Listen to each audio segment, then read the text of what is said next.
bicara tujuan utama salib Kristus. Tujuan utama daripada salib Kristus, apakah gerangan itu? Kita akan dengarkan firman Tuhan. Galatia pasal 1 ayatnya yang keempat. Kita buka di dalam Galatia pasal 1 ayatnya yang keempat, saudaraku. Tujuan utama salib Kristus. Mari kita bangkit berdiri sekali lagi.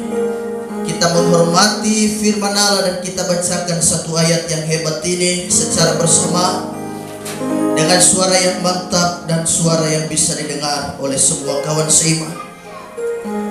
Galatia 1 ayatnya yang keempat. Firman Allah berkata di sana, 2, 3 mulai. Yang telah menyerahkan dirinya karena dosa-dosa kita, untuk melepaskan kita dari dunia jahat yang sekarang ini, menurut kehendak Allah dan Bapa kita. Amin. Silakan duduk, Tuhan Yesus memberkati. Yang telah menyerahkan dirinya karena dosa-dosa kita, untuk melepaskan kita dari dunia jahat sekarang ini, menurut kehendak Allah dan Bapa kita. Saudaraku, pada hari Grafirat atau yang disebut juga dengan Yom Kippur, itu adalah hari pendamaian orang Yahudi. Hari Grafirat atau Yom Kippur itu dicatat di dalam Imamat pasalnya yang ke-23. Ini adalah hari raya yang penuh hikmat yang sangat luar biasa. Nuansa daripada hari raya dan perayaan ini sangat hebat sekali. Tidak sembarangan perayaan yang satu ini, karena itu adalah hari raya pendamaian, yaitu hari raya Yom Kippur, yang selalu diadakan setiap tahun di tanggal 10 bulan ke-7 bulan Tisri, menurut adat atau menurut kalender Yahudi,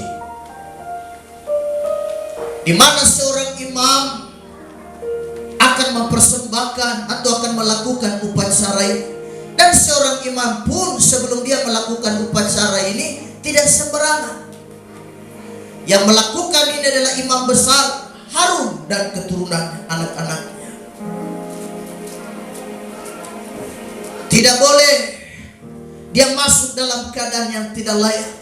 Aturannya seorang imam itu dia harus bersih-bersih. Dia harus mandi dulu, lalu dia pakai pakaian yang khusus untuk melakukan pendamaian. Dia akan memotong hewan yang berupa lembu jantan, yang kemudian darahnya dipercikan di atas sampah tabut Tuhan. Saudara tahu darah yang dipercikan itu adalah lambang daripada darah Kristus. Itu adalah hari raya pendamaian orang Yahudi. Tidak boleh sembarangan perayaan yang satu ini. Jadi saya dan saudara sudah diperdamaikan. Kita yang tadinya adalah seteru dan musuh Allah, kini kita menjadi sahabatnya Tuhan. Kita menjadi kekasihnya Yesus Kristus. Di dalam Ibrani pasal 10 ayatnya yang ke-19 sampai 20. Di sana dikatakan, jadi saudara-saudara, oleh darah Yesus kita sekarang penuh keberanian dapat masuk ke dalam tempat kudus, karena Ia telah membuka jalan yang baru dan yang hidup bagi kita melalui tabir, yaitu dirinya sendiri. Lewat pengorbanan Kristus, lewat tubuh dan darahnya kita memperoleh keberanian. Kita bukan lagi seorang yang terhukum. Kita bukan lagi seorang penjahat yang sementara diadili dan di depan pengadilan yang tinggal siap tunggu vonis untuk berapa tahun dia penjara. Penjara 20 tahunkah atau penjara seumur hidup. Saya dan saudara dengan berani, dengan mantap menghadap takhta kudusnya Tuhan. Kita berkata, terima kasih Tuhan, hari ini aku boleh ada dalam hadirat Tuhan semua karena anugerah. Kita bukan orang yang berdosa yang tertolak, sehingga kita di rumah pun kita bingung. Kita sudah siapkan baju, tapi kita antara dua, bimbang dan ragu untuk pergi ke gereja. Tuhan, ini aku pergi ke gereja apa tidak ya? Ini kira-kira aku sembahyang apa tidak ya Tuhan, karena aku betapa berdosa dan betapa kotor, najis dan hidupku ini. Aku akan sembahyang apa tidak Tuhan? Tidakkah Tuhan lihat dosaku ini banyak, dari ujung rambut sampai telapak kaki? Paling tidak ada 3 tujuan utama daripada salib Kristus. Yang pertama, salib Kristus menebus kita dari segala kejahatan. Kita lihat dalam Yesaya pasalnya yang ke-53 ayatnya yang ke-5.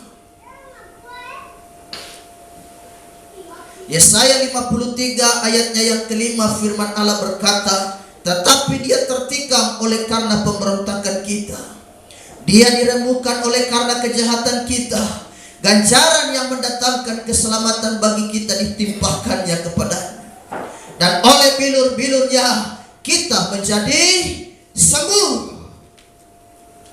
Tadi kesaksian Ibu Gembala membawa dan menghantar kita pada sebuah penghayatan yang dalam, sehingga tidak ketinggalan majelis kita pun ikut-ikutan memberi kesaksian, dan semua kesaksian mereka benar. Bapak Gembala datang mendoakan Ibu Marisa.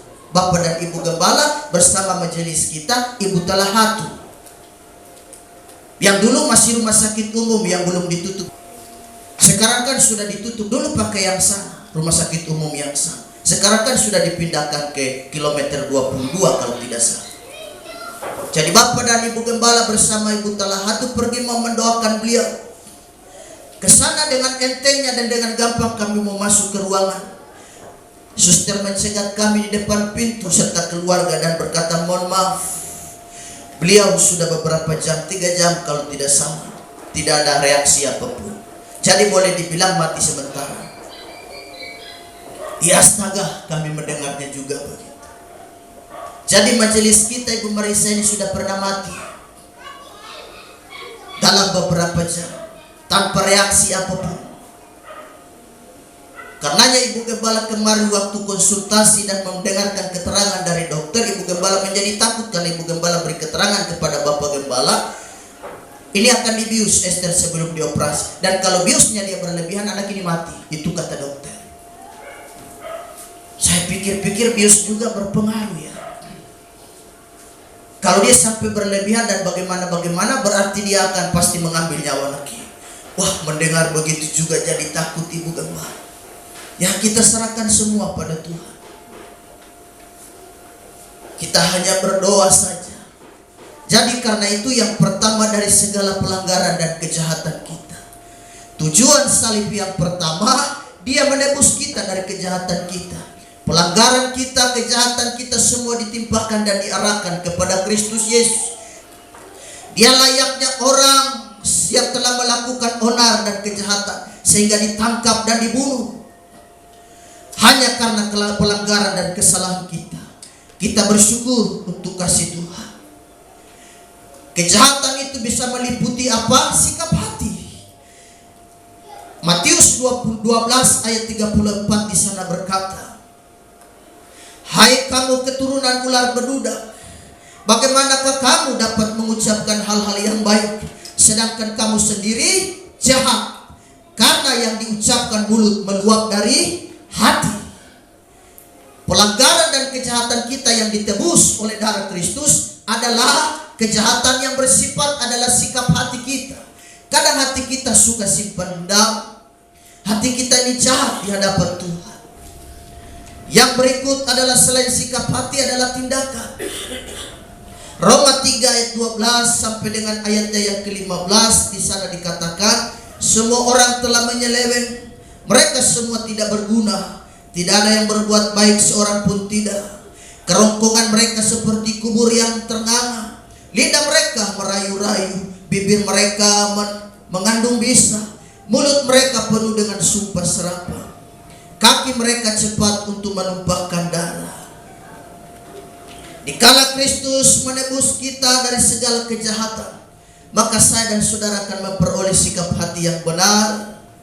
Tindakan kita juga adalah tindakan yang benar.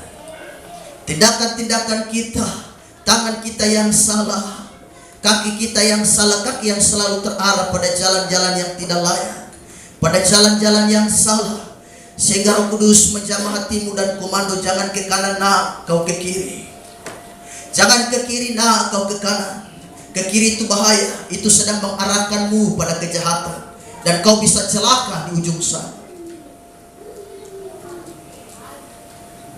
Jadi tindakan-tindakan kita yang selama ini sudah jauh dan melenceng dari firman Tuhan, Kristus datang menebusnya.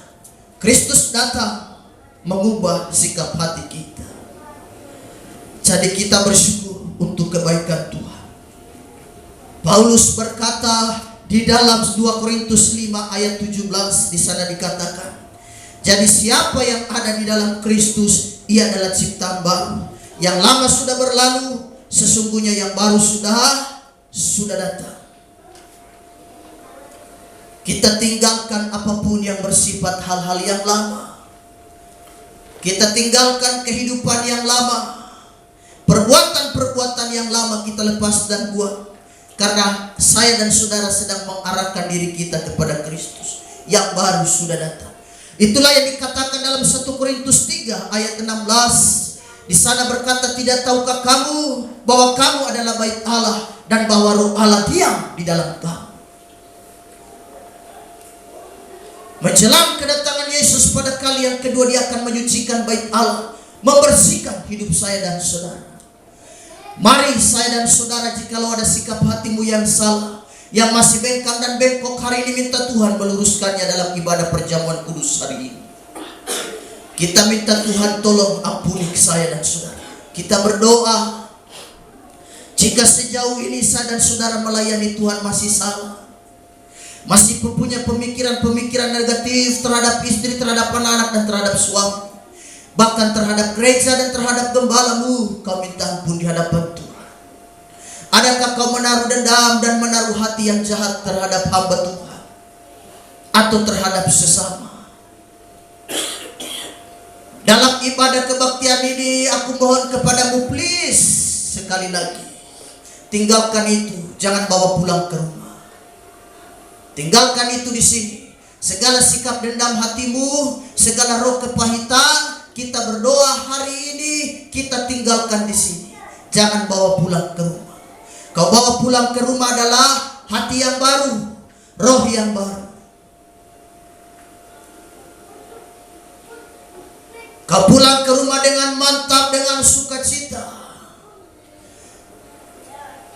Sebelum kau buka pintu, kau bergirang, kau menyanyi, sekarang saya sudah bebas. Keluarga bertanya, kakak, minggu ini kau sukacita sekali. Iya, karena aku sekarang hidup yang baru. Iya, tapi setahu saya kan biasa kakak menyanyi, biasa kalau duduk di got, di mana begitu kakak menyanyi, aku masih seperti yang dulu. Oh tidak, lagu sekarang saya sudah rubah. Sekarang saya sudah bebas. Jadi kita tidak seperti yang dulu lagi ya. Ada amin jemaat kekasih. Itu baru. Jadi kita tidak seperti yang dulu ya. Yang dulu sudah berlalu. Sekarang kita hidup yang baru. Yang kedua, tujuan salib Kristus yang kedua adalah membawa kita balik kepada Tuhan. Kita harus kembali kepada Allah. Kau sudah salah jalan nih hari-hari ini, kau segera berbalik. Saya dan saudara cepat kembali. Dia membawa kembali kita kepadanya, bukan kita sebagai seorang kriminal, bukan. Kita adalah sebagai seorang anak. Dia sebagai bapa dan dia mengasihi saya dan saudara. Kita kembali. Tangannya selalu terbuka untuk saya dan saudara. Tidak ada dosa yang tidak bisa diampuni oleh kasih Tuhan. Semua dosa bisa dibereskan. Tinggal tergantung Anda dan saya mau datang kepada Dia apa tidak. Tidak ada dosa sekotor apapun itu yang tidak bisa disucikan dan dibereskan oleh Allah. Semua dosa bisa diampuni oleh Tuhan, asalkan saya dan saudara datang kepada Dia. Di dalam Injil Lukas pasal 15 ada dua perumpamaan di sana disampaikan, sama-sama terhilang. Satu anak yang terhilang, yang satu domba yang terhilang. Firman Allah berkata, Yesus memberi perumpamaan itu. Yang pertama adalah domba yang terhilang. Adalah seorang yang menggembalakan domba, tetapi dari 100 domba itu satu yang tersesat. Lalu Lalu Yesus melanjutkan ceritanya, adakah si gembala itu membiarkan yang satu tersesat itu? Tidak mungkin. Dia akan kembali demi yang satu itu dan meninggalkan yang 99. Begitu dia menemukan si yang satu tersesat itu, dia mengambilnya dan mengangkatnya, menaruhnya di atas bahunya. Dengan sukacita ia kembali ke kampung dan berkata kepada tetangga-tetangga, "Hei, dengarkan dan lihat ini. Aku bersukacita hari ini karena menemukan dombaku yang tersesat itu. Aku telah mendapatkan dia yang terhilang. Tolong kalian lihat kemari." Lalu kalimat selanjutnya dilanjutkan dengan kalimat, ada sukacita di sorga ketika satu orang bertobat. Saya dan saudara mari datang kepada dia. Yang terakhir, tujuan daripada salib Kristus adalah melepaskan kita dari pengaruh dunia yang jahat. Itu yang terakhir. Yang pertama, tujuan salib Kristus adalah apa? Menebus kita dari kejahatan.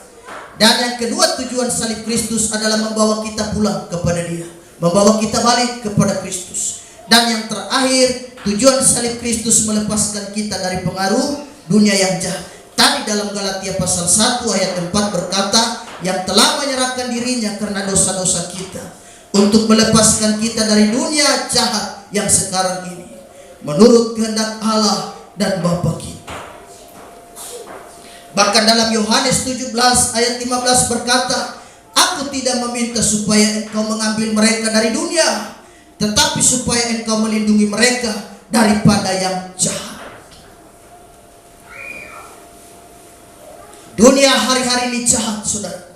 Salah satu doa Bapa kami yang diajarkan Yesus kepada murid-muridnya berkata begini kalimatnya, janganlah membawa kami kepada pencobaan, tetapi lepaskanlah kami daripada yang jahat.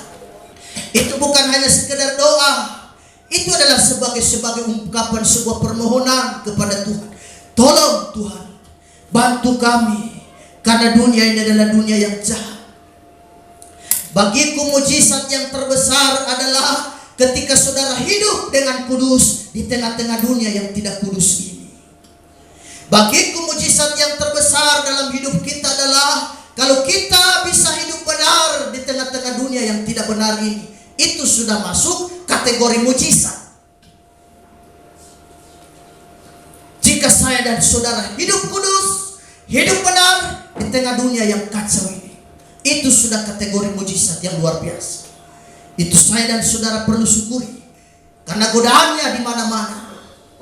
Jadi kalau kita hidup bisa hidup benar, wah, itu sudah puji Tuhan sekali. Kita bersyukur pada kebaikan Tuhan. Dia Allah yang dahsyat, Dia Allah yang luar biasa. Dia Bapa yang tetap menjaga kita. Saudara tetap percaya, Dia akan memelihara hidupmu dan hidupku. Hidup kita benar, sikap hati kita perlu rubah. Kita perbanyak doa, makin banyak doa Tuhan makin banyak tolong kita. Kita bersyukur buat firman Tuhan. Mari kita angkat pujian, kita masuk di dalam doa. Kita siapkan diri kita, ada perjamuan kudus.